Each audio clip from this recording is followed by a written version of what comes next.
my name is North, and I'm sort of a tinkerer and an artist. I came up with the idea of building an interactive environment that would represent a space that was conceived in the computer but rendered in the real world.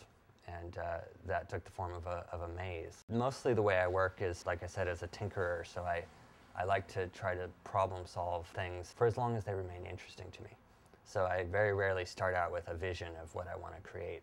I just sort of pursue these threads of interest, and along the way sort of generate things that are more experiments than end pieces. I've always been fascinated with navigation and how people find their way in space and how they identify landmarks. Always wanted to build a maze, but never bothered because by the time you'd finish building one, you'd know it by heart. You know, the idea came to me that within computer games, it's very common to have these infinitely divergent and complex environments made out of modular components. And then you navigate with a joystick or a keyboard through these spaces, and they're very convincing as virtual spaces, but they're still virtual. I have almost completed a program at CCA. I'm going to be graduating from the film department. So I set out to build this maze, and Barney and his co-professor Todd Blair tried to convince me that it was impractical because I wouldn't be able to finish this project within a semester.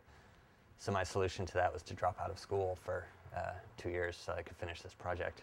It turned out very successfully. I really learned a lot from it, which was my goal, you know, to try to exercise this experiment of how people interact with a machine physically when they're no longer interacting through a keyboard or a joystick where they feel like they could just set it down and walk away. This particular environment was very sterile and bereft of details. It was white walls and all at 90 degrees, and they would change while you weren't present in a specific part of the space. So you would come around to discover a new configuration. So you'd have this sense that the space was doing things just beyond your field of awareness, and that you had to sort of puzzle through what was going on. The idea that the machine is watching you was very interesting to the participants, because very few people have interacted with a machine where it is responding to their whole physical body. It was supposed to run for a week, and I ended up having it running for 6 months.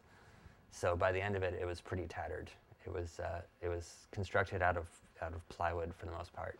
I would have to take appointments to view it, and so every day before and after the appointments, I would fix the things that are broken that day. And so by the end of the show, it was pretty much just bubble gum and toothpicks. I really liked the idea that I could instantly get things that were working, which I hadn't had that experience with any other programming environment or machines. And so the plug and play aspect of Max was really enticing. I really enjoyed sort of building this machine and building this very complex program at the same time together as one thing.